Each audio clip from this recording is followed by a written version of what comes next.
नमस्कार प्रिय प्रभुंकर लोक माने मोर प्रियर प्रभुंकर लोक माने आज आम सकाळ समय प्रभु आम को कढ़ाई आनी प्रभु आम को आम कि समय आम निद्रा रे आम शोई पड़ू पुणी पुनर्बार प्रभु जीवित परमेश्वर आम को जीवित करिसेंती पुनर्बार आम को जीवन पाइचु से जीवन द्वारा माने आज प्रार्थना करी आमे जेपरी प्रभु प्रार्थना करिकी आमे आज दिनटा को आमे आरंभ करिबा। प्रभु संभाळिबे समस्त विषय संभाळिबे। आज जेतेबेले आमे उठिबा उठिचु आमने प्रार्थना करिबा आज दिनटा मंगलमय हो। आज जो पथरे आमे गमन करिबा से पथ सरल हो आमान को निमंते जेतेबेले आमानकर मुख बाहरिबो आमान मुख द्वारा बाणी बाहर से बाणी जेपरी प्रभु शांतिर बाणी हेब समस्त ब्लेसिंग बाणी हेब बोली आमे प्रार्थना करिबा। निश्चय प्रभु आमान को आशीर्वाद करिबे।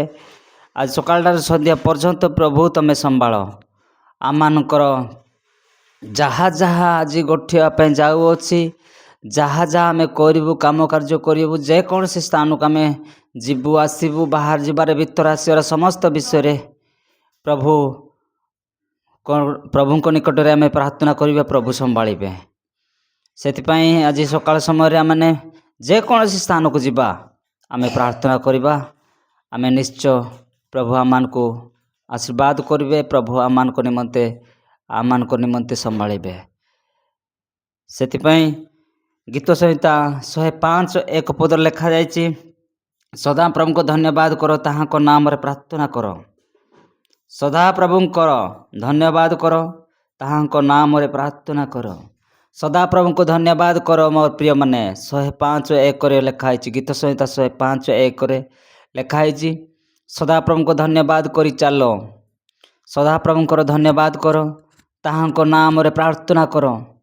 किंतु अन्य कहीं अन्य कौ नाम रे प्रार्थना करिबो नै। सदा प्रभु को नाम रे प्रार्थना करो बाहर जीवारे भीतर आसीबारे काम कार्य करिबारे कथा कहिबारे अनेक समय विपक्षवादी मानकर सपक्षवादी हेबे परमेश्वर पावरफुल परमेश्वर। सेतिपई आज सकाळ समय एई छोट वीडियो माध्यम रे आपण मानको मु शेयर करूछि। ए वीडियो जदि भल लागुछि तेबे लाइक करंतु शेयर करंतु सब्सक्राइब करंतु आ कमेंट करिया भूलंतु नाही। कमेंट रे मते पचारंतु कमेंट करिके आमे कमेंट रे आमे कथार्था हेबा। थैंक यू नमस्कार।